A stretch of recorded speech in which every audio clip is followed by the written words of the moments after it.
Bueno, pues damos inicio a esta mesa de trabajo.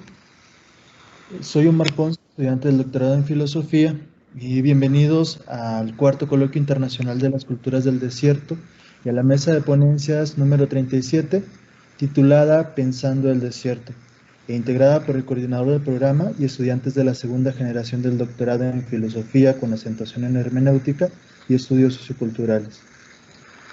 Este programa de la Universidad Autónoma de Ciudad Juárez, cabe destacar que tiene reconocimiento del PNPC del CONACYT y tiene como objetivo formar investigadores en filosofía de alto nivel que contribuyan a crear conocimiento y a influir en los ámbitos intelectual y cultural de nuestro entorno, teniendo en cuenta los temas y problemas de la filosofía de la cultura, la sociedad, ciencia, tecnología, educación y arte desde una perspectiva contemporánea e histórica.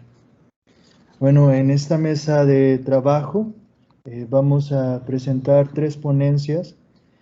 A continuación me permito presentarles a los exponentes de la mesa del trabajo, al coordinador del programa del doctorado en Filosofía por la UACJ, el doctor Jorge Ordóñez Burgos, quien también es coordinador de esta mesa y presenta la ponencia Sentidos del Desierto en el Pensamiento Actual del Norte de México. También nos acompaña el estudiante del doctorado en Filosofía de la segunda generación, el maestro Eduardo Ismael Reyes Vázquez, con la ponencia Las culturas del desierto, símbolos y praxis. Por último, y con quien vamos a comenzar la ponencia, el maestro Víctor Alonso Chaparro Sánchez, con la ponencia Sonidos del desierto, rock, identidad y resistencia en la escena musical en Nuevo Casas Grandes, Chihuahua. Me voy a permitir leer la reseña curricular del maestro Víctor Alonso Chaparro, quien es licenciado en Educación por la Universidad Autónoma de Ciudad Juárez y maestro en Ciencias Sociales por la misma universidad. Ha participado en distintos proyectos de investigación llevados a cabo en el noroeste del estado de Chihuahua, coautor de 2 capítulos de libros titulados El miedo como factor estructurante de la vida comunitaria, una reflexión sobre los discursos de violencia y la militarización en la zona noroeste de Chihuahua, el impacto de las violencias en las escuelas secundarias del noroeste de Chihuahua en el lustro 2008-2012. También Trabajo y subjetividad, trayectos biográficos juveniles en Córdoba, Argentina, y Nuevo Casas Grandes, Chihuahua, México. En Cuadernos TAS, Trabajo y Actividad. Tiene participaciones en distintos coloquios y simposios nacionales e internacionales. En 2016 realizó una estancia de investigación en la Facultad de Psicología de la Universidad Nacional de Córdoba, en Argentina, y ha sido profesor en la División Multidisciplinaria de la Universidad Autónoma de Ciudad Juárez en Nuevo Casas Grandes y la Universidad Pedagógica Nacional Campus Nuevo Casas Grandes. Actualmente, como ya lo mencioné ahorita, es estudiante del programa del doctorado en Filosofía con acentuación en Hermenéutica y Estudios Socioculturales. Buenas tardes y comenzamos contigo, Víctor.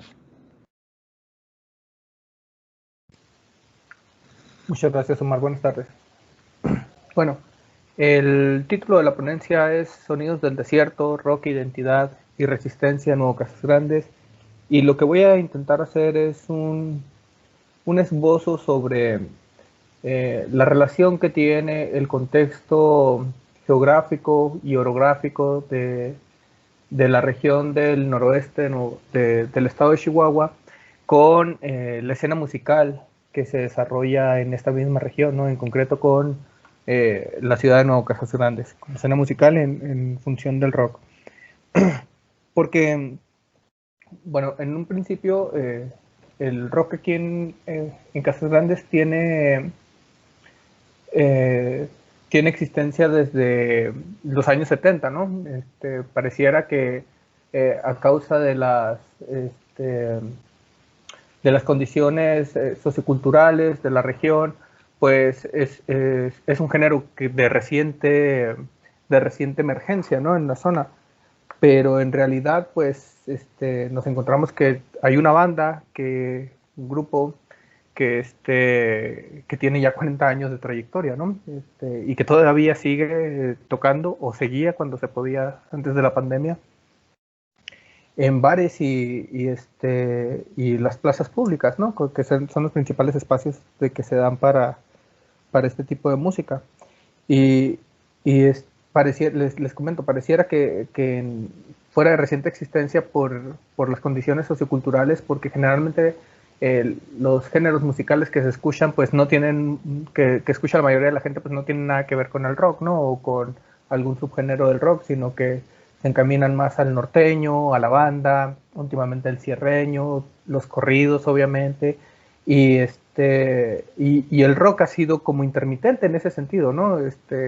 De pronto hay una banda, y de pronto desaparece de la escena totalmente, y luego vuelve a aparecer, y con ella surge de pronto un movimiento que puede dar, bueno, surgen un montón de bandas que pueden dar un movimiento, ¿no? A esta escena musical, pero de pronto se apagan totalmente.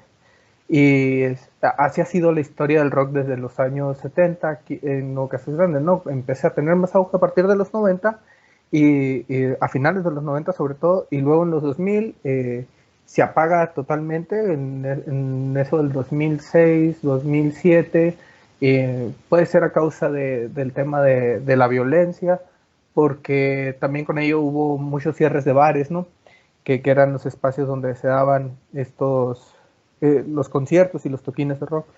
Entonces se apagó totalmente la escena de pronto, y luego empieza a tener efecto el Festival Internacional Chihuahua, ¿no? Y empiezan a traer caravanas de grupos artísticos, y entre ellos grupos de rock de distintas partes del país. Y Nuevo Casas Grandes, en una ocasión que cede, le toca recibir una banda alemana, algunos tríos cubanos de boleros, le toca recibir una banda de indie rock de Guadalajara, y también distintos, perdón, distintas manifestaciones artísticas, ¿no? Y con ello vuelve a surgir otra vez la escena, ¿no? De pronto estas antiguas bandas que estaban en los 2000, los integrantes se empiezan a formar nuevas agrupaciones, y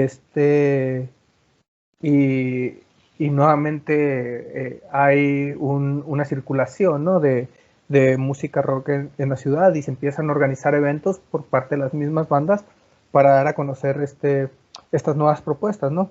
También eso es algo muy interesante que hay que destacar, que la escena del rock en Nuevo Casas Grandes ha sido llevada por las mismas personas prácticamente desde el 2000 para acá.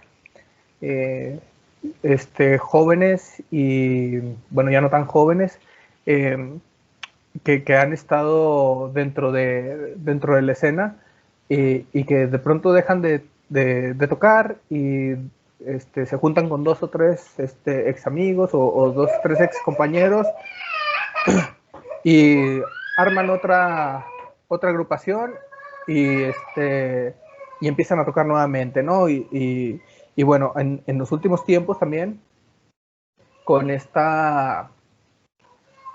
con el impulso de las redes sociales y de las plataformas digitales, bueno, las bandas ya se han animado a tener producción original, ¿no? Producción propia.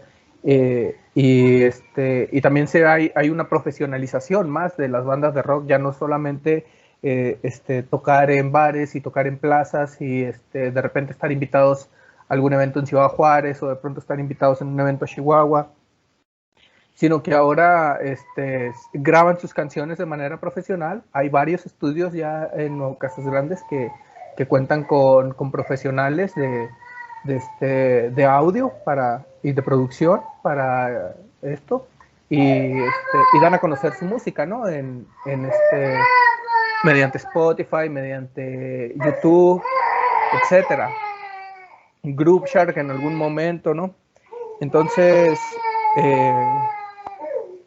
lo que trato de hacer aquí es, a partir de esta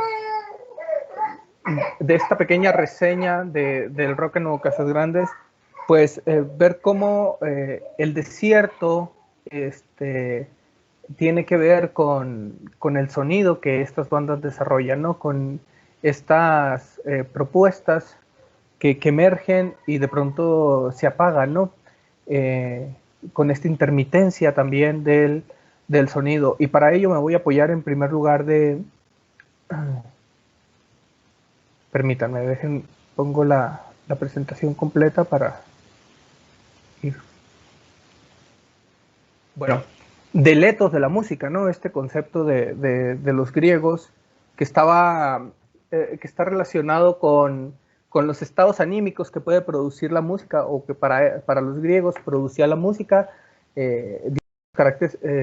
distintos estados de ánimo, perdón, o podía cambiar el carácter de las personas, ¿no? Entonces nos encontramos con el etos diastáltico, el etos siltáltico y el etos esicástico. Y cada uno de ellos evoca distintos estados de ánimo y distintos caracteres, ¿no? de las personas. Por ejemplo, el etos diastáltico está más asociado con la música alegre, con las frecuencias que pueden evocar fuerza, virilidad, alegría. Y el siltáltico, por ejemplo, está más asociado con aquellos que están que evocan tristeza, melancolía, incluso depresión. Y el esicástico, perdón, está en un punto medio, ¿no? Entre estos dos. Entonces, a partir de estos tres etos de la música, se van a derivar lo que también hoy en teoría musical se conoce como los modos griegos, ¿no? Y cada uno de ellos pues se utilizan en la construcción armónica y melódica de la música y no son propios de un estilo musical o de un género musical uno u otro, ¿no? Sino que pueden ser utilizados en distintos, y pues obviamente el rock no escapa de ello. El modo jónico, por ejemplo, evoca alegría y armonía, ¿no? El modo dórico evoca tristeza, melancolía. El frigo, tristeza, amenaza, misterio. Por ejemplo, es utilizado mucho en el heavy metal, ¿no? O en géneros de metal, heavy metal, thrash metal, tal vez el power metal, aunque este es un poco más alegre, ¿no? Estaría más asociado con el modo jónico, o el modo lidio, que también evoca alegría y grandilocuencia, ¿no? Algo muy pomposo, algo muy, pues sí, muy grandioso, muy extenuante, no sé. El modo mixolidio también evoca alegría y despreocupación, ¿no? El modo eólico vuelve nuevamente con la tristeza y la melancolía y el enojo. También es un modo que se utiliza mucho en las bandas de heavy metal, ¿no? Y el modo locrio también, también en los subgéneros del metal, como el doom metal, el black metal, es muy utilizado también, porque evoca depresión, tensión, enojo, ira. Y a partir de aquí, pues quiero hacer una relación entre el uso de estos modos musicales, estos modos griegos, con el contexto geográfico, ¿no? Y también algo interesante que me parece es cómo nace la misma idea, el rock and roll, ¿no? Cómo nace el rock and roll a partir de la mezcla entre música folk, entre música country y la música afro, ¿no? El rock es música de negros, viene del blues, del rhythm and blues, del gospel, Y aquí es algo muy interesante, ¿no? Porque el gospel como canto, como un género musical de corte religioso, pues tiene que ver mucho con las emociones que evoca, ¿no? La ritualidad o el uso de la música en la ritualidad. Entonces, el rock and roll tiene su origen en el término rocking, ¿no? Que usaban los cantantes afroamericanos de gospel, y esto se refería a la posesión que se experimentaban en estas ceremonias religiosas, al ritmo de la música que acompañaba esas ceremonias, ¿no? Es decir, que a final de cuentas vamos a ir al etos nuevamente, a este etos de la música, ¿no? Y la música produce estados de ánimo, la música produce experiencias en cada una de las personas, ¿no? En el ritmo, la métrica, la armonía y la melodía, ¿no? Los componentes de una estructura musical, de una pieza musical, pues en conjunto evocan una serie de emociones a las personas, ¿no? Bueno, algunas de las características que ya había introducido sobre la escena musical de Nuevo Casas Grandes, pues es que es una escena intermitente, hay escenarios escasos realmente, y esto lo he sabido siempre. eh, las plazas públicas son donde más se puede llegar, o donde pudiera tener más alcance la música rock, porque es frecuentada por todas las familias, ¿no? Entonces, los domingos o los sábados familiares, de pronto se presentaba una banda de rock en alguna plaza pública, ¿no? En la plaza Benito Juárez, por ejemplo, o en la plaza Héroes del Carrizal, bueno, la macroplaza sí no tiene este uso, ¿no? Hay también una poca promoción de los eventos. Cuando llega a haber eventos, estos, por ejemplo, del FISH, del Festival Internacional Chihuahua, pues realmente cuando vinieron las bandas de alemana y esta banda Radaid se llama, esta banda de Guadalajara, pues estuvimos presentes 50, 60 personas, ¿no? Casi todos en edad universitaria, y y más allá de eso no fue gente, ¿no? Y luego el escenario que se utilizaba precisamente era la Macroplaza, un escenario que puede tener hasta 8,000, 9,000 personas, y pues realmente no se llegó a esos números, ¿no? Ni de chiste. Y esos eventos, primero con Raid y al año siguiente con esta banda alemana que se llama 17 Hippies, no, las caravanas quedaron suspendidas, ¿no? Supongo que ya no era costeable para el mismo Festival Internacional Chihuahua estar pagándole a las bandas para que hicieran estas caravanas y que no fuera gente a aprovecharlos, ¿no? Entonces, de pronto, del 2012, 2013, hasta el año pasado, no hubo caravanas que llevaran música a estas localidades, ¿no? El festival se centralizó en Chihuahua y en Ciudad Juárez, nada más, ¿no? Y los pues, entre ellos Nuevo Castro Grandes, pues se quedaron sin esto, ¿no?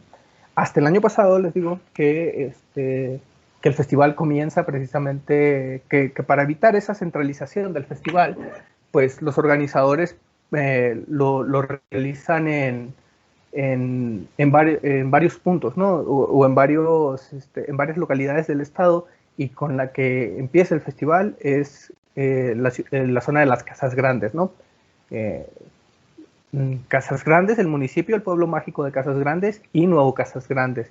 Y en la Macroplaza Nuevo Casas Grandes, pues abre el festival un concierto de rock de la banda mexicana, La Barranca, ¿no? Y este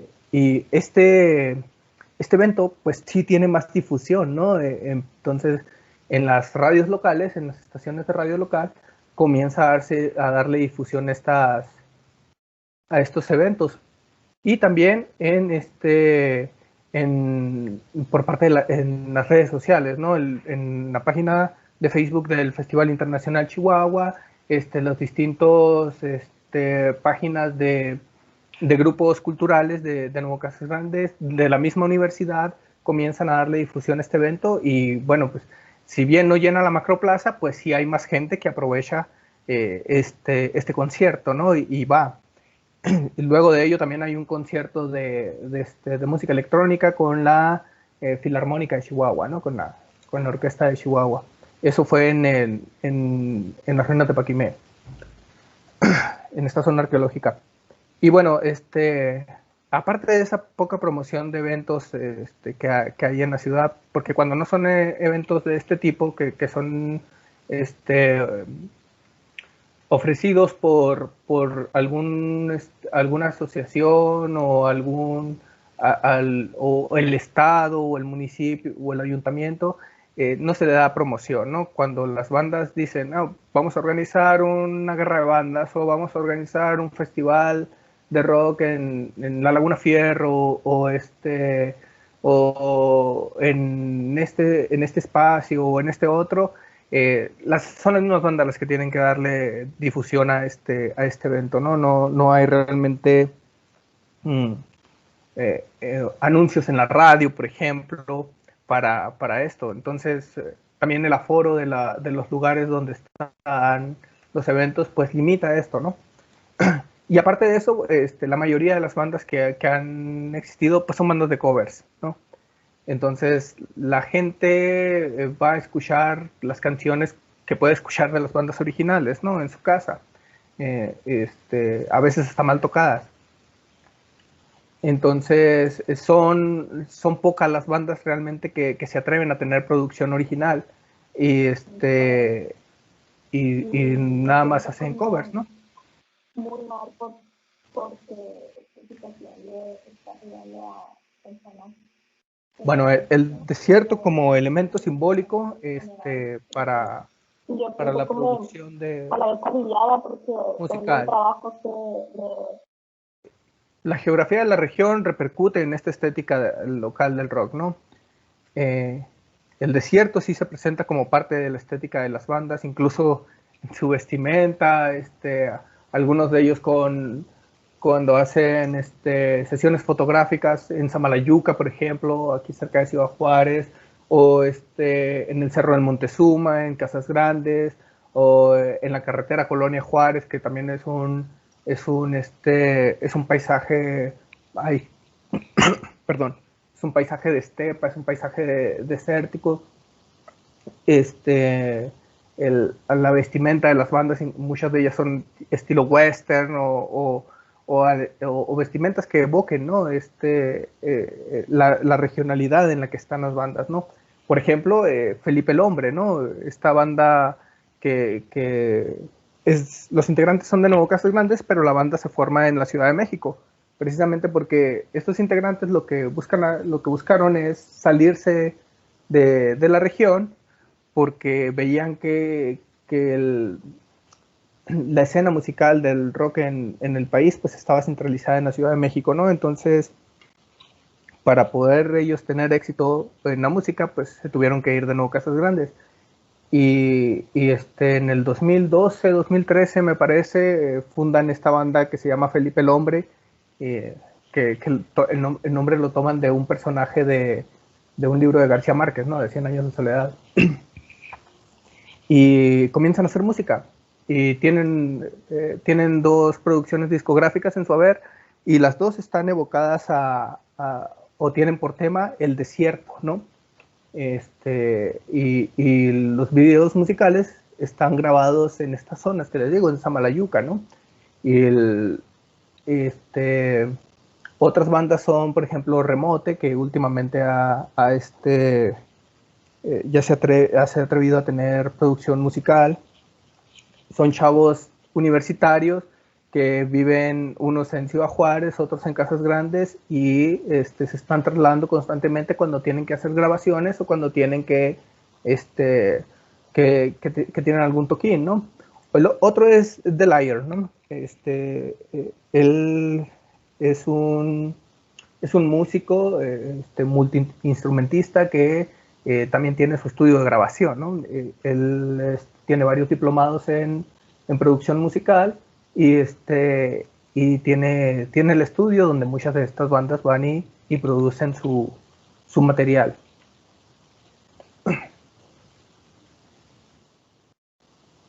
Bueno, aquí algunas bandas representativas de la región, ¿no? Húngaro, fundada en los 70, y como les menciono, Húngaro todavía están en escena. Don Víctor está tocando cada que puede, dos de sus integrantes ya fallecieron, pero el guitarrista y el vocalista, pues ahí está machacándole todavía, ¿no? Otro es con presencia a finales de los 90. Carlos Alaiz es el fundador de esta banda y él todavía está tocando, ¿no?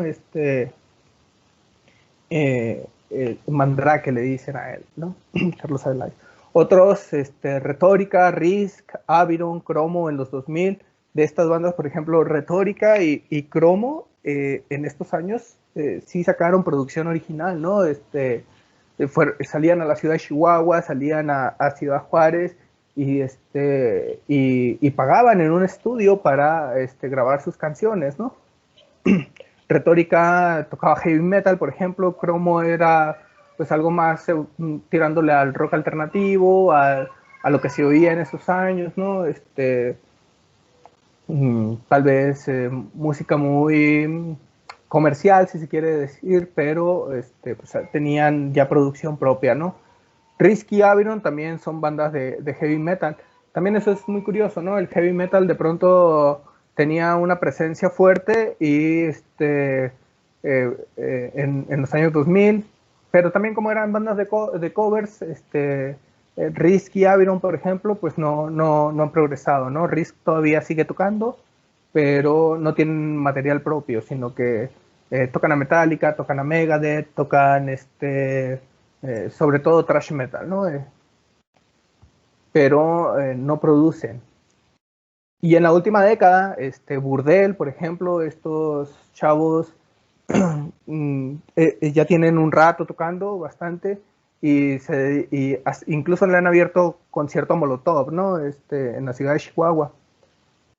Ganaron un concurso de bandas, Rock del Cell, me parece, y el premio era precisamente una producción discográfica y abrir el concierto de Molotov. Samuel Luna, que también tiene tres discos, y Samuel Luna tiene el récord Guinness, por ejemplo, de tocar más notas en un minuto. Toca heavy metal, es esto de estos guitarristas shred, que como, no sé, se me fue el nombre, de Joe Satriani, por ejemplo, de Steve Vai, en ese estilo toca Samuel Luna, ¿no? Otros que se llaman Los de Siempre, y su nombre pues es por esto, ¿no? Porque como les mencionaba hace rato, pues son los mismos músicos de los años 2000, nada más que ahora se juntan en una banda y tocan ocasionalmente, ¿no? El proyecto de The Liar. Otro que se llama Shuey Norris Band. Esta banda también tiene músicos pues ya consolidados de la escena musical de Nuevo Casas Grandes, y también músicos estudiados, o sea, eso también hay que decirlo, ¿no? Que la profesionalización del rock en Nuevo Casas Grandes pues también ha llevado a eso, a que los músicos ya no nada más toquen por mero conocimiento empírico, ¿no? Sino que realmente estudien música y salgan de la ciudad y salgan a estudiar música, ¿no? Otros, Remote y Felipe el Hombre, ¿no? De quienes ya hablé. Bueno, algunas conclusiones de la ponencia es que, aun cuando el rock local no ha sido constante y los eventos masivos de rock no han sido promovidos por los medios de comunicación en la región, en los últimos años surgió un colectivo conformado por empresarios y varios músicos locales que buscan traer a la ciudad artistas de talla nacional, ¿no? Y han llevado músicos de rap, han llevado músicos de rock reconocidos nacionalmente, y les ha ido medianamente bien, ¿no? Ahora con lo de la pandemia, pues este año careció de eventos totalmente, pero 2018, 2017 había eventos muy seguidos, ¿no? También ha habido un incremento en la cultura musical de la región, con varias academias de música y una orquesta para niños, ¿no? Estos mismos músicos han explorado otra faceta, ¿no? Como músicos, y ahora se dedican a ser maestros, por ejemplo, ¿no? Así como varios estudios de grabación y talleres de producción musical que ofrecen los integrantes de las bandas, en este caso de Layer, que ofrece talleres de repente y que tiene su estudio conformado con todo, ¿no? Instrumentos, toda la infraestructura para poder hacer un material bastante decente. Bueno, el etos característico del rock en la región deriva de las condiciones geográficas. El desierto evoca melancolía y tristeza, pero a su vez también evoca fortaleza y vitalidad, y esto se ve reflejado en las canciones de músicos como Felipe el Hombre, ¿no? El predominio de subgéneros de rock más tranquilos y asociados con los modos jónico, dórico, lidio y mixolidio en los últimos años ha sido evidente. El heavy metal, que está asociado más con estos otros modos musicales, pues ha quedado de lado, ¿no? Y el uso de la estética del desierto en la composición melódica y armónica de las bandas se presenta sobre todo en aquellas a partir de la última década, ¿no? Aquellas que han logrado tener una producción propia y que se han dedicado a componer, ¿no? Y a escribir sus canciones. Este etos característico de las bandas locales provee cierta identidad a partir del uso de recursos melódicos y armónicos en sus composiciones. Si bien no son iguales, podría decirse que hay cierta homogeneidad en cuanto a los subgéneros de rock que se tocan en casas grandes, ¿no? Las nuevas propuestas de rock de la región se van consolidando a pesar del escaso apoyo y la falta de espacios para dar a conocer su proyecto musical. Y esto, pues, gracias al uso de plataformas digitales y de redes sociales, que son los principales espacios que se utilizan para la promoción de esta música, ¿no? De mi parte, esto sería todo. Muchas gracias.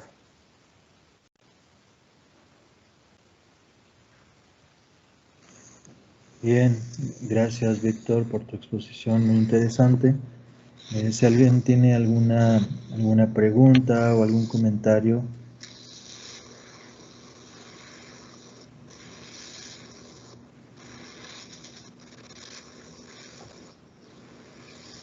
Bien, muchas gracias. Ahora me permito presentar al siguiente ponente, que es el maestro Eduardo Ismael Reyes Vázquez. Como anteriormente presenté, es estudiante del doctorado en filosofía y es egresado de la licenciatura en diseño gráfico y maestro en estudios y procesos creativos en arte y diseño por la Universidad Autónoma de Ciudad Juárez. Sus intereses particulares se centran en el arte, filosofía de la imagen, diseño, semiótica y antropología. En la actualidad se dedica a la investigación y teorización sobre la imagen, en particular aquella que tiene intersecciones con la cultura rarámuri. Además, ha sido docente por honorarios en el Instituto de Arquitectura, Diseño y Arte desde el 2017 a la fecha, desempeñándose en las asignaturas Metodología para el Diseño, Taller de Semiótica y Diseño, Tecnologías para el Diseño, Computación Gráfica, Diseño Tipográfico y Gestión de Redes Sociales. Asimismo, ha impartido la asignatura de Arte y Cultura del 2017 al 2019 en el Instituto Arturo Rosenburg. Ha sido ponente en el cuarto coloquio internacional del Día de Muertos y el tercer encuentro de género y estudios culturales de la UAN, así como en el ciclo de conferencias Diálogos Filosóficos del Colegio de Bachilleres. Ha colaborado con 3 publicaciones en los libros La imagen de lo imposible, Lecturas al límite y objetos creados desde el arte, diseño y educación. También ha participado con proyecto de libro de artista de la exposición Dobles Lecturas de las universidades UACJ, UNAM y UTT de México. así como la exposición 7 de la MICAD UACJ. Adelante, Eduardo. Hola, buenas tardes. Voy a compartirles la pantalla para mi presentación.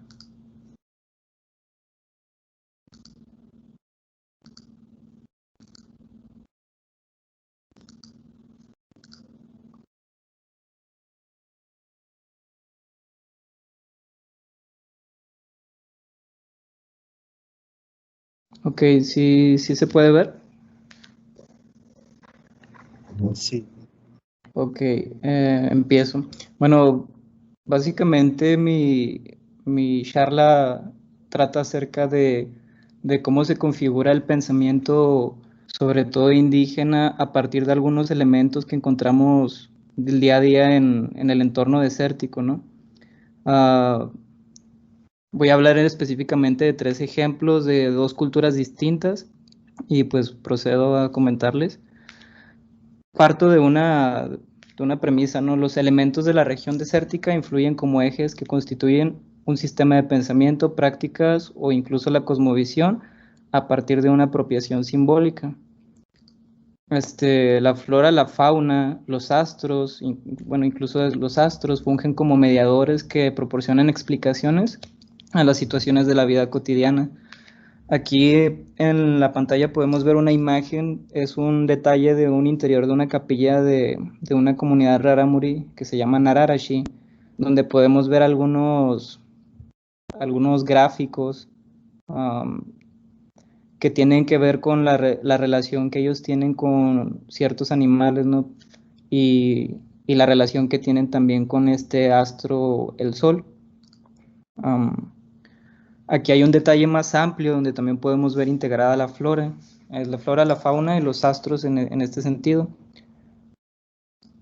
Un detalle más próximo es el sol antropomorfo, que tiene pues una cara, se puede delinear una silueta de un rostro, y por otro lado está otro sol que tiene una cruz, que tiene que ver con el cristianismo y 4 puntos que se han interpretado por diferentes autores como los puntos cardinales del mundo, ¿no?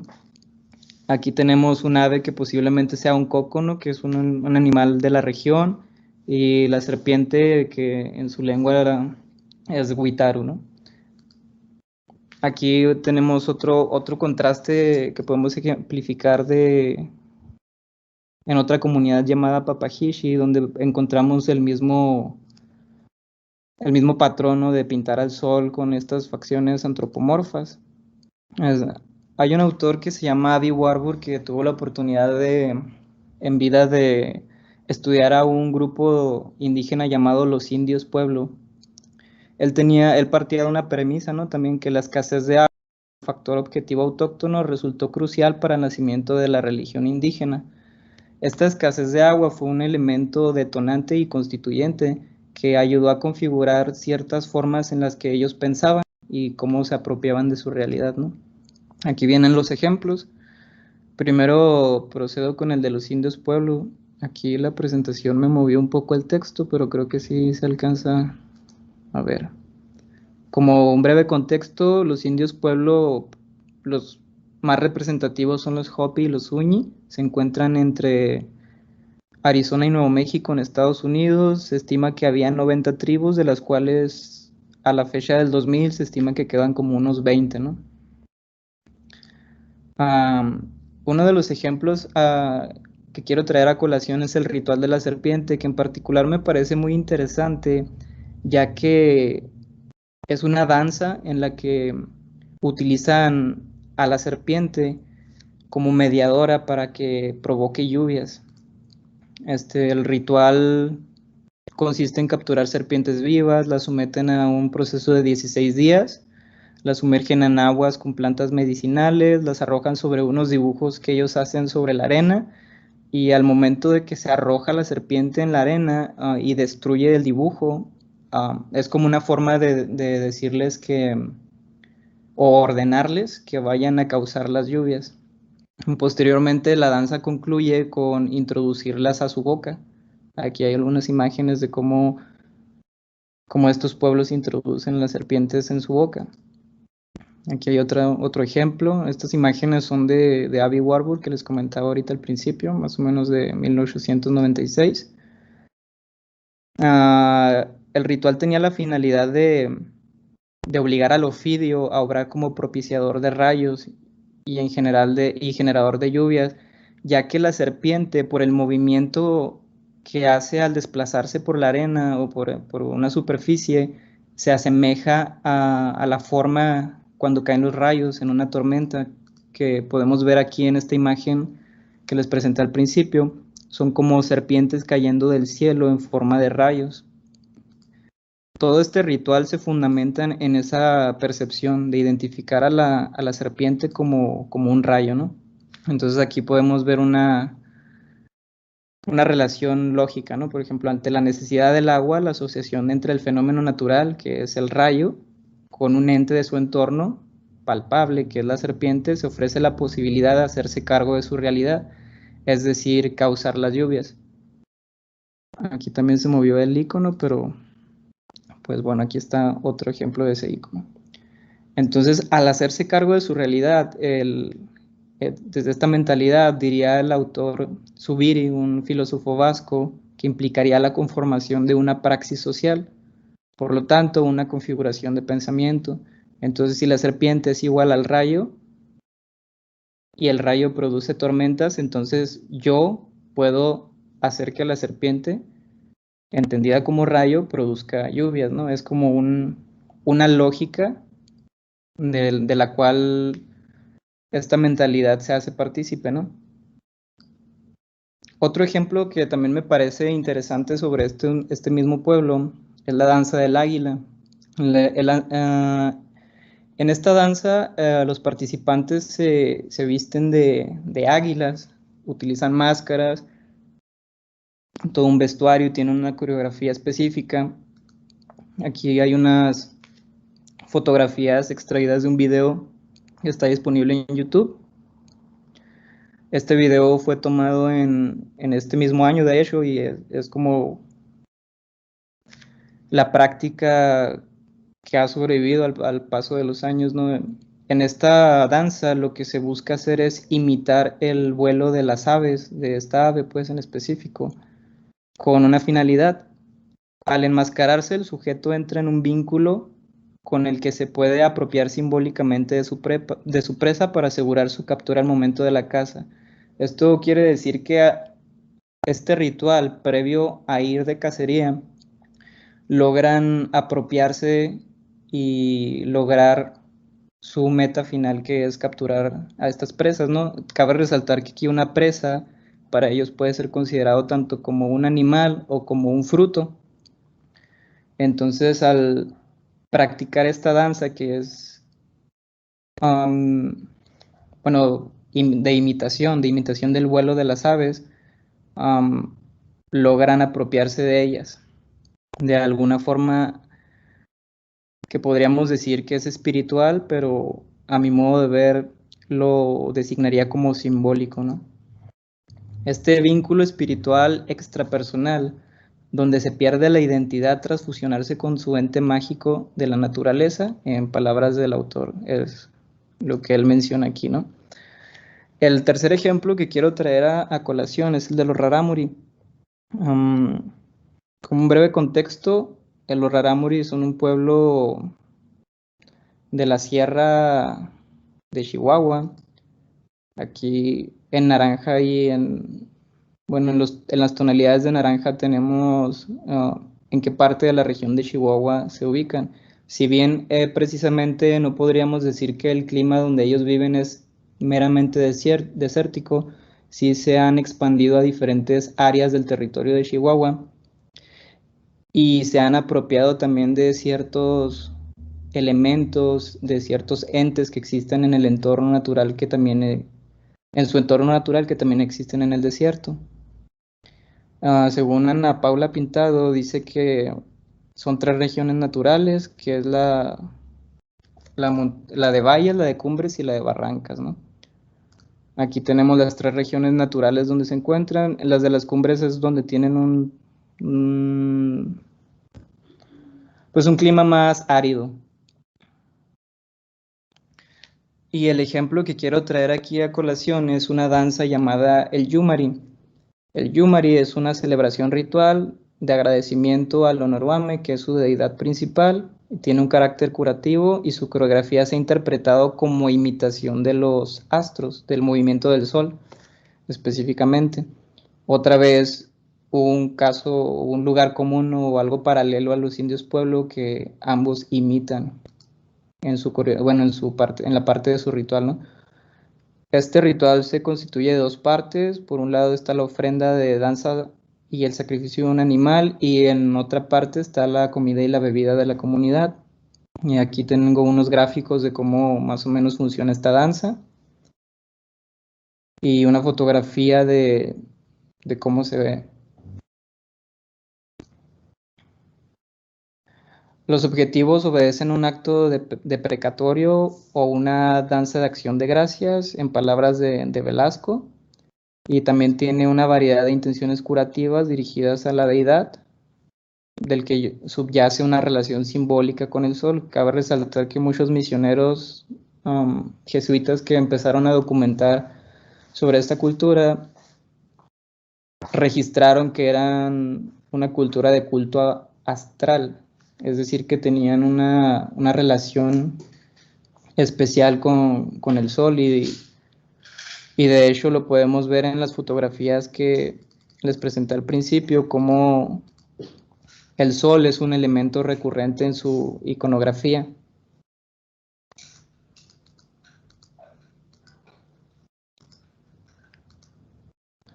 De aquí tomo algunas conclusiones de la mano del pensamiento de Javier Zubiri, el filósofo vasco que les comenté ahorita, que nos permite explicar ciertos procesos por los cuales se dan estas situaciones, ¿no? Por ejemplo, en primer lugar, tanto en los rarámuri como en los indios pueblo, el símbolo sirve como un instrumento de orientación, es decir, un mediador entre un mundo de magia y un mundo de lógica al que se enfrentan, ¿no? Que lo subyaga incluso. Las expresiones rituales de estos pueblos serían actos de apropiación que constituyen formas de pensar determinadas, como la religiosidad, la cosmovisión, incluso algunas cuestiones de algún pensamiento filosófico que pudiera generarse después, ¿no? A partir de ciertos patrones en las formas de proceder y en las formas de construir el pensamiento. Desde Zubiri podríamos decir que estos pueblos aprenderían su realidad a partir de la relación sentir y comprender. En primer lugar se siente, y a través de una serie de actualizaciones de esa experiencia se puede comprender la realidad. Entonces, por así decirlo, en palabras de este autor, la primera aproximación a la realidad es a partir de los sentidos, y posteriormente, a través de una serie de actualizaciones de esos mismos sentidos, podemos llegar a la comprensión.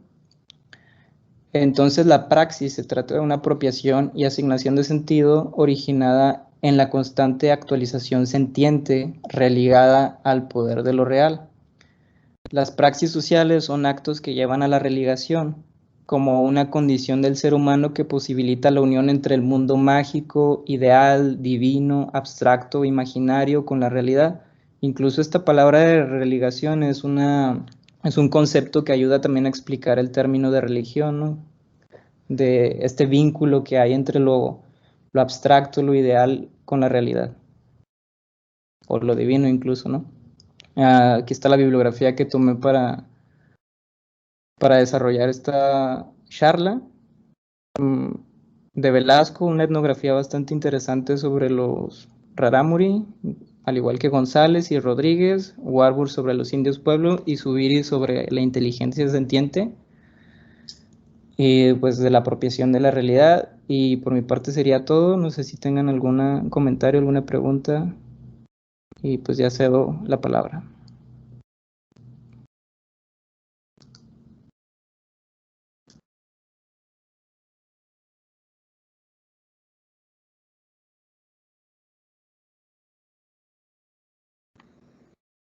Bien, en vista de que no haya alguna pregunta, algún comentario, Continuamos con la síntesis curricular y presentación del doctor Jorge Ordóñez Burgos, quien es doctor en Filosofía por la Universidad Complutense de Madrid, UNED, en 2006. Es autor de 6 libros titulados La poesía órfica y la sabiduría antigua, del 2002, Poesía, Filosofía y Sabiduría, en 2005, Hipócrates y los egipcios, 2009, Las vacantes, una lectura órfica, 2010, Investigaciones hipocráticas, 2015, y Ranoj, Investigaciones de Filosofía en el Norte de México, 2017, donde es editor y coordinador. Autor de artículos de filosofía publicados en revistas indexadas de Brasil, México, Ecuador, Chile, Argentina y España.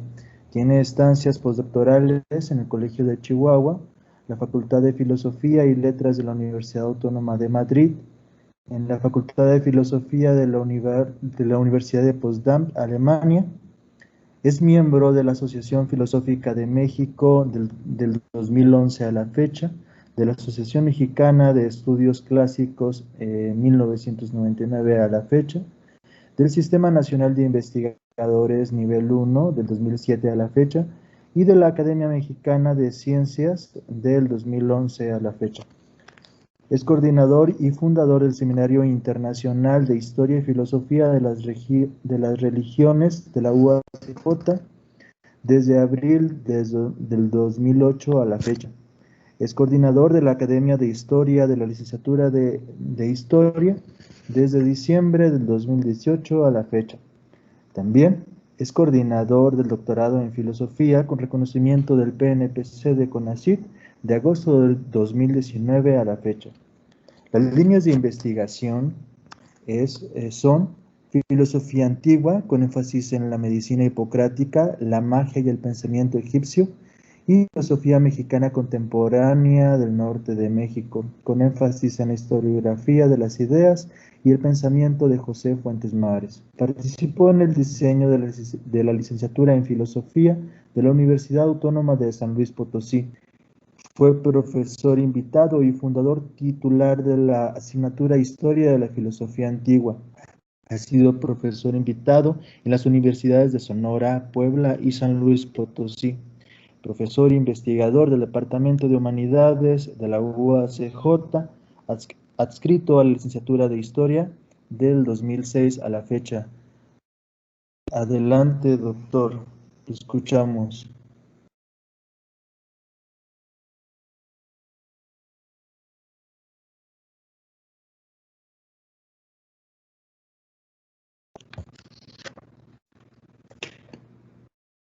¿Me escuchan? Sí, profe, sí lo escucho. Muy bien. Se escucha bien, Bueno, perfecto.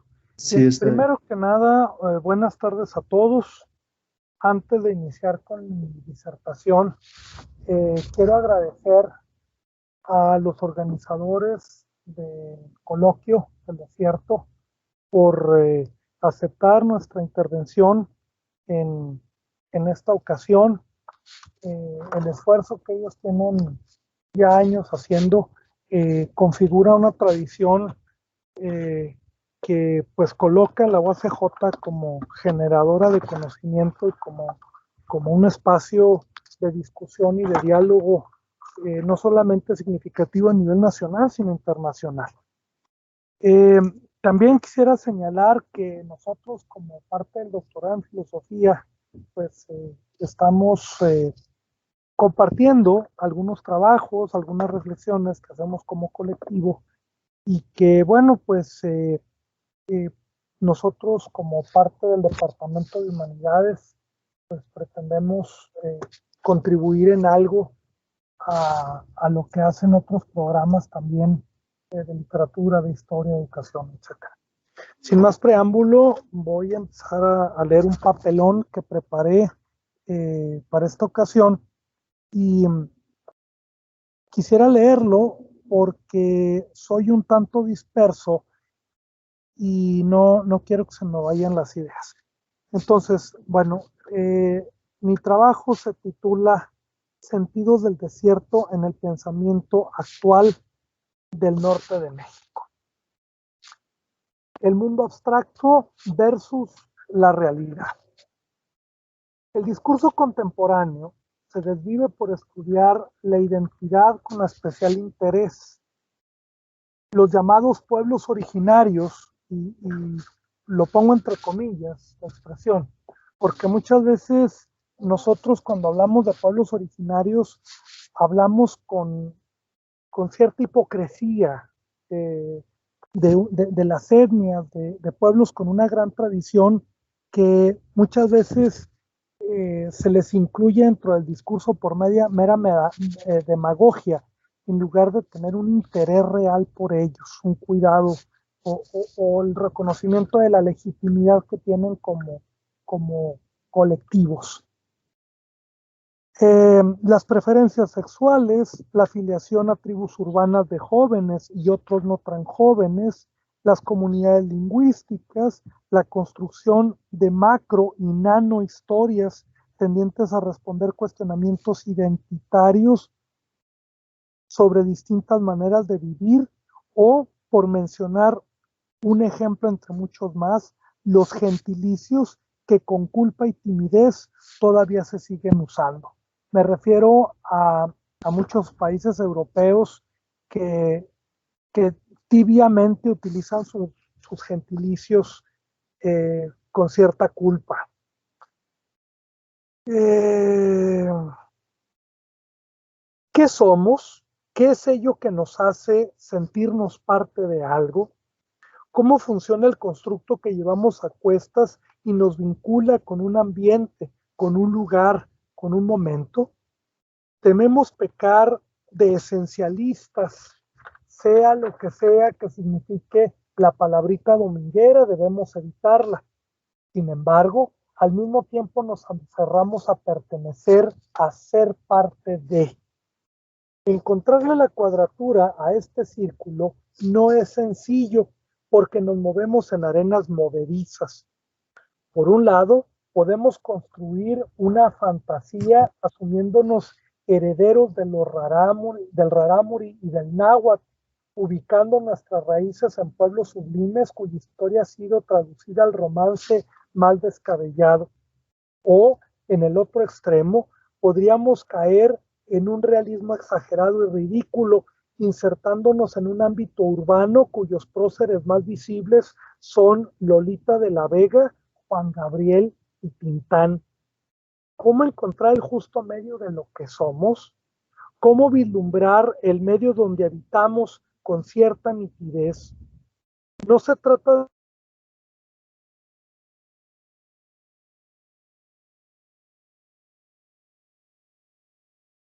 de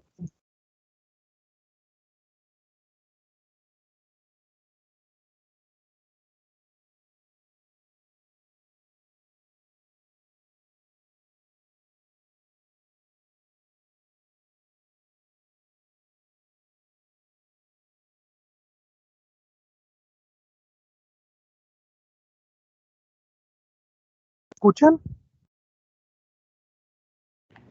Sí, ahora sí, doctor. ¿Me escuchan? Sí. Me cortó esto. Se cortó un poco.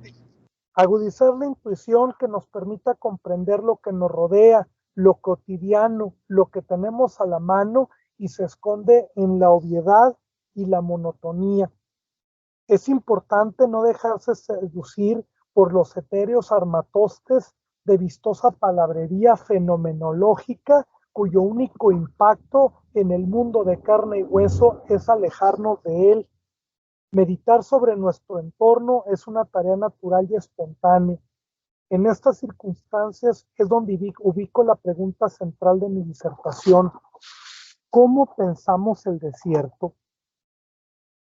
Una rectificación para empezar. Hace algunos años escribí un pequeño texto sobre los cuentos de Jesús Gardea. En él sostenía la tesis que dicho autor consolidó una literatura y antropología del desierto.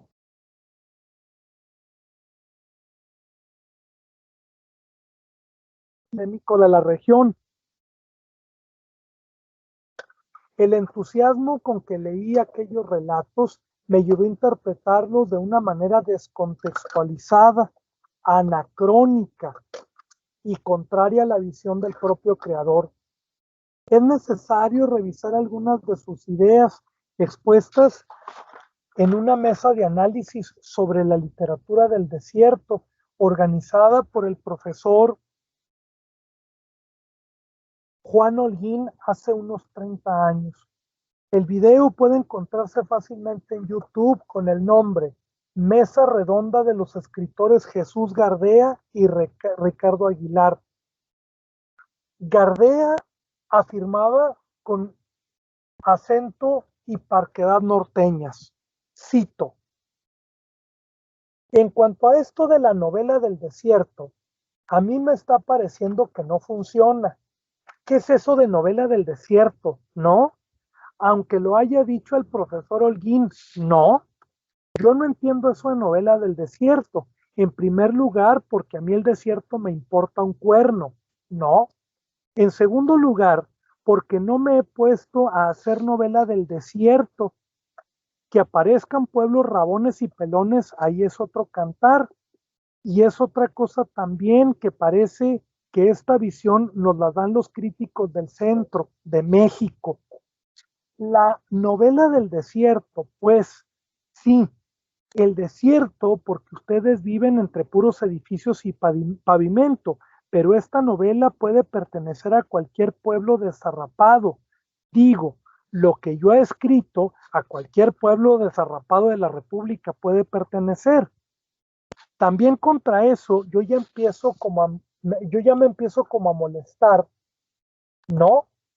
Pero claro, los señores críticos del Distrito Federal le ponen su sello a lo que no, a lo que uno está haciendo, y entonces todo el mundo empieza a repetirlo tranquilamente. En primer lugar, no se puede escribir novela del desierto. Yo no escribo novela del desierto porque nunca he vivido en el desierto. Que Delicias hace 40 años era un pueblo semidesértico, está bien, pero nada más hasta ahí. ¿Qué quieren que les diga de la novela del desierto? ¿Cuál novela del desierto, carajo? Fin de la cita. Gardea complementa su argumento de la inexistencia de una narrativa de las tierras áridas del norte del país con el hecho contundente que entonces no había un volumen significativo de trabajo sobre el tema, como tampoco de Juárez Frontera. Podemos no coincidir con Gardea, no obstante, su reflexión ha de observarse con seriedad. El buen juez por su casa empieza. La suya es una actitud muy filosófica que podría echar bastante luz para voltear la mirada hacia nosotros mismos. Quiero iniciar apuntando los sentidos del desierto en nuestro pensamiento, poniendo sobre la mesa la opinión de uno de los literatos más fructíferos y reconocidos de nuestra región, quien polemizaba acerca de la espontaneidad con que podría darse una narrativa del desierto.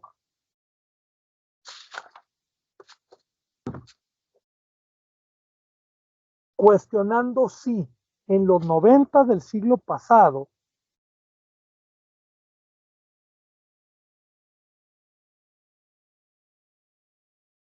la existencia de una literatura endémica era tal. Yo me pregunto hoy por la existencia de una filosofía del norte, del estado, de Ciudad Juárez, del medio árido, desierto y centralismo republicano, dos tópicos que estamos obligados a meditar, ahora quizá con más apremio que antes. Ya no se trata solo de discusiones eruditas. Actualmente se decide sobre el agua de nuestra tierra en una oficina del centro del país. Algunas observaciones antropológicas.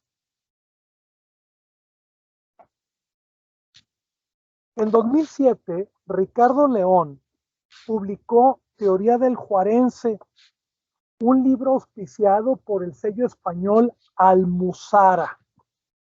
Y aunque pareciera que es de interés local, realmente pocas personas lo han leído en la región. Teoría del Juarense se compone por artículos en los que se caracteriza la naturaleza propia del habitante de nuestra ciudad, una obra antropológica, sin duda, no por ello carente de elementos de otras disciplinas como la historia y la filosofía, enmarcada en una narrativa amena, estética, a veces con giros poéticos. A mi gusto, el tono lúdico del texto a veces es excesivo, sin que ello le reste valor al libro. Dentro del artículo Paisaje, encontramos algunas consideraciones sobre el desierto que deben subrayarse. En materia climática, por ejemplo, don Ricardo señala, cito, vivir a orillas del Río Grande y al norte de Samalayuca, en uno de los puntos del gran desierto chihuahuense, no significa otra cosa que acostumbrarse a los temporales de viento, algarabía espectacular de dunas, de sequía, una sed insatisfecha de la tierra, de días de lluvias torrenciales, llanto al parecer incansable de las nubes, que así como llegan se van, cuando llegan sin avisar, como si se mandaran solas. De igual manera, en otras latitudes han tenido que acostumbrarse a la humedad permanente, a los ciclones cada vez más violentos o a los temblores de la tierra. La gente en cualquier parte del mundo se adapta muchas veces a costa de sacrificios, a condiciones habidas y por haber. Las temporadas de terregales, tolvaneras, ventarrones, aironazos o como le queramos llamar, son cada vez más prolongadas y lo sacan a uno de quicio. Fin de la cita. Es precisamente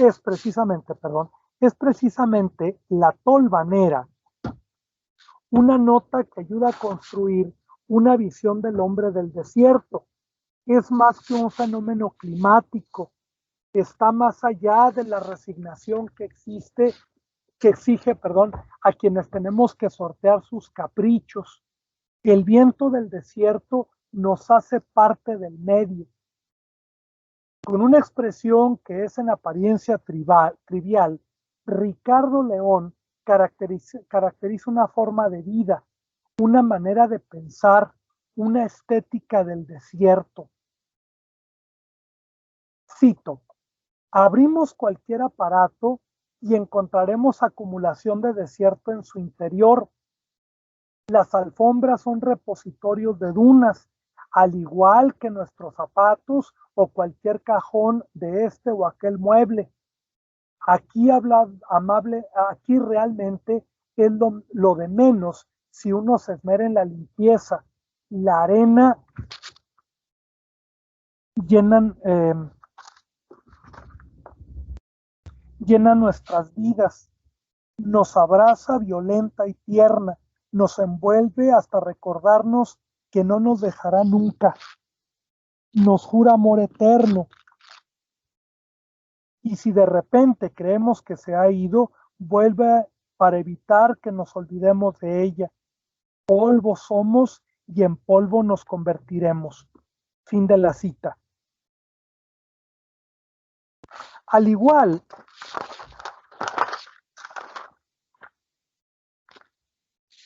que encontraremos diminutas partículas de sílice al explorar el interior de algún motor o un electrodoméstico, cuando observamos nuestras pautas de conducta, nuestras costumbres y creencias, en una palabra, nuestra alma, sin duda aparecerán esos rastros que nos hacen hijos del entorno.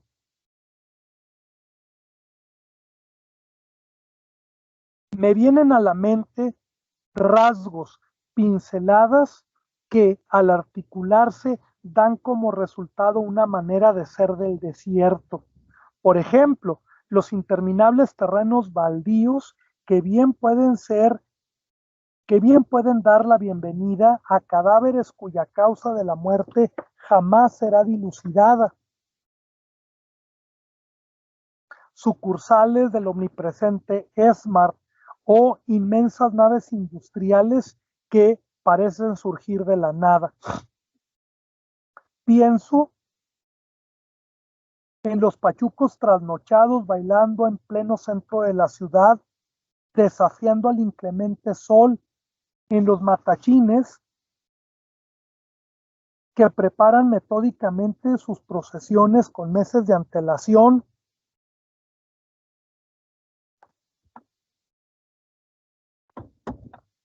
en la peregrinación de niños y familias en el Halloween, una tradición que irrita a los chilangos de la SEP y ha permanecido a pesar de todos los esfuerzos por mexicanizar nuestro mundo.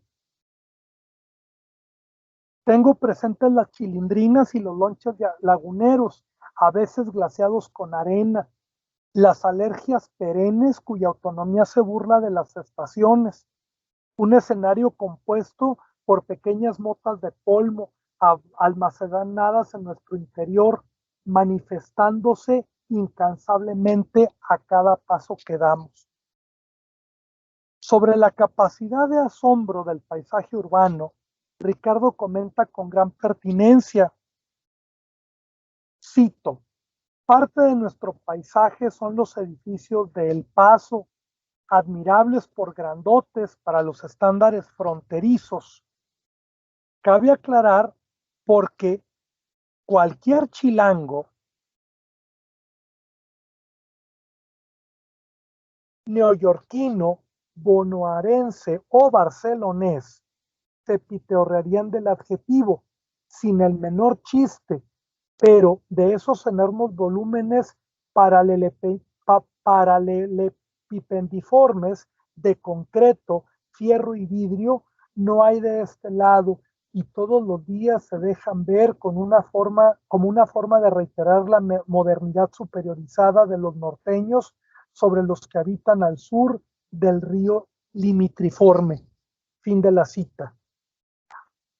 A manera de colofón, considero necesario mencionar la manera en que se ha emulado en Chihuahua capital la arquitectura de uno de los distritos comerciales del Paso, ubicado en el freeway de la Interestatal 10.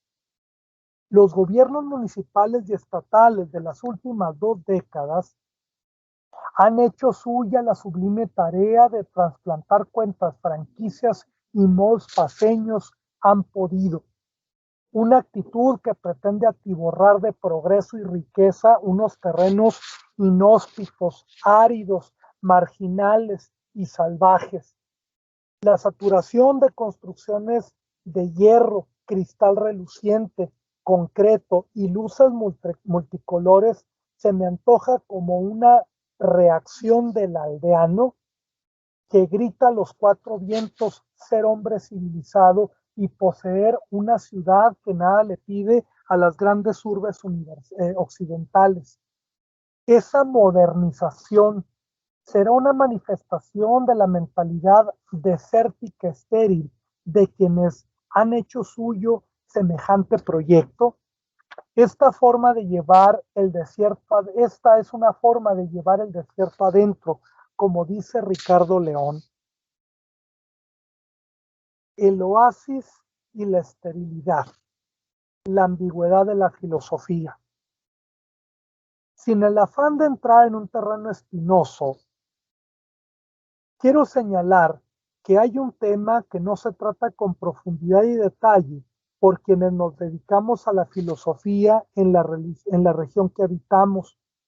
La filosofía que aquí se hace, si es que se hace alguna, es fruto excepcional y valiosísimo que ha nacido a pesar de la adversidad y la barbarie. Existe un medio que Se resiste a la filosofía por su naturaleza crítica y reflexiva, discordante con la mentalidad pragmática, plana y sin rebuscamientos, característica del beduino.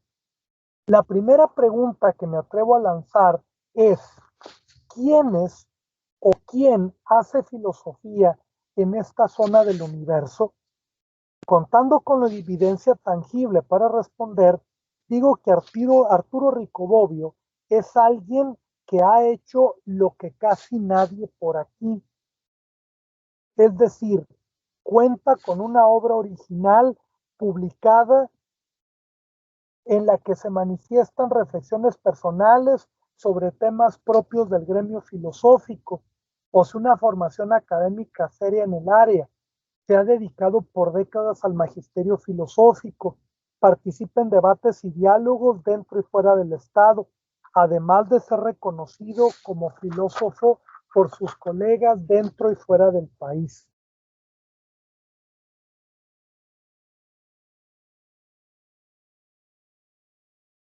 Hace filosofía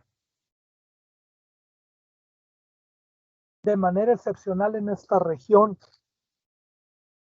algo que lo hace todavía más singular es que ha sido objeto de un homenaje editorial en años recientes. Esteban Gasson Lara compiló un conjunto de trabajos que reconocen la labor de Ricobobio en un volumen publicado en 2018 por la UACH, titulado Un poeta y pensador del septentrión, Arturo Ricobobio. En realidad, estamos frente a algo fuera de serie que rompe con rancias tradiciones gestadas desde hace más de medio siglo. A los locales no se les comenta, no se les reconoce, no se les lee. La gran cuestión aquí es si lo que hace Ricobobio es un ejercicio gremial regular en el que hay varios creadores con actividades similares a la suya, si en el último medio siglo se ha dedicado a sembrar en el desierto o por el contrario, si ha habido un nutrido grupo de discípulos que han seguido sus pasos con la misma dedicación y talento, o si es un personaje excepcional y podría decir hasta anormal, cuya vocación es incompatible con usos y costumbres de la región. Me abstengo de dar mi punto de vista al respecto. Este no es el espacio para iniciar un diálogo en este respecto. Solo quiero proponer una visión del desierto que nos invita a meditar en lo que hacemos. En 1991, el maestro Rico publicó La Hora del Desierto, Germinario, un libro que plasma reflexiones sobre los diversos temas de actualidad como la educación, la solidaridad social, la política, los medios de comunicación, la universidad y la naturaleza de la filosofía. El título no es gratuito, menos en la época que fue publicado. Recordemos que en esos días era más probable recibir la visita del pontífice en turno que la aparición de un libro de filosofía escrito por un chihuahuense.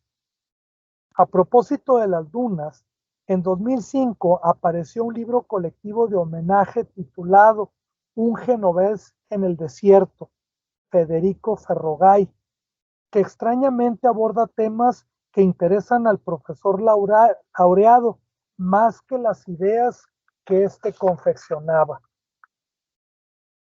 Gasson Lara señala acerca de La Hora del Desierto, cito: este tropos es el desierto porque nuestro hábitat es un lugar identificado con ese término y que, a primera vista, puede parecer un lugar inhóspito y difícil para que florezca la vida, la existencia y por lo tanto se puede suponer como tierra estéril. Pero ¿es realmente el desierto un lugar vacío o una apariencia?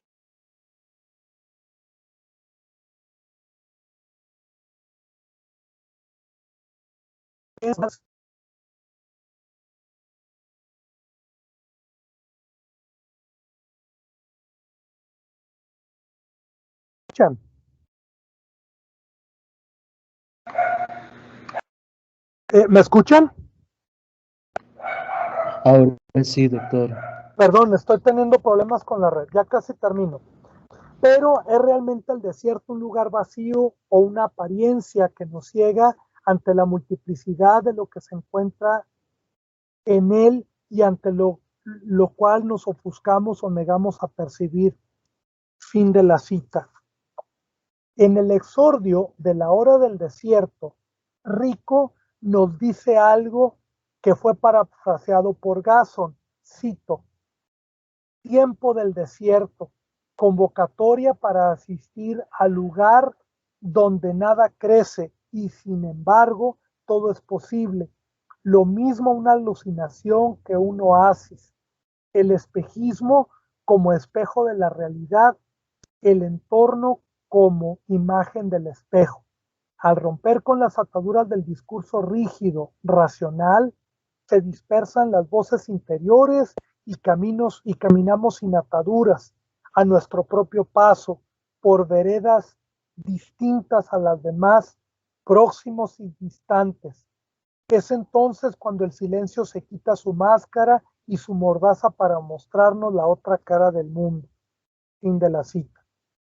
Al construir un juego de palabras con el espejismo, que no es otra cosa que una alteración de la conciencia producto de la deshidratación, se desintegra la energía vital inherente a los seres del desierto. Mientras se flota en la enajenación, se cortan los vínculos con un medio que exige lucidez. Nótese que no digo racionalidad, vigor, creatividad para valerse de lo que se tiene a la mano, decisión, estoicismo y carácter. Desde una perspectiva estética, la expresión del maestro Riccobobbio es digna de elogio, pero al momento de tener frente a nosotros un desierto por ser pensado y vivido, es entonces cuando se hace necesaria otra manera de entender nuestro hogar. El desierto en la filosofía de estos rumbos es un tema a desarrollar o es el tema que nos absuelve de no tener temas. Muchas gracias.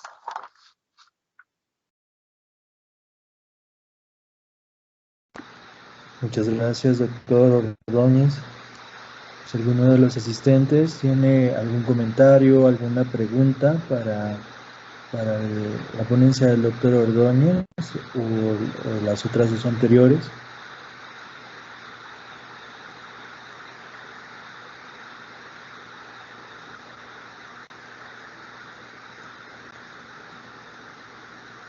Bien, pues no queda más que agradecer a los ponentes y asistentes que nos acompañan, así como a la organización de este importante coloquio de las culturas del desierto, que es un importante espacio para compartir algo de lo que es pensado en el desierto. Por mi parte es todo, espero que tengan muy bonita tarde y podamos coincidir en nuevos espacios.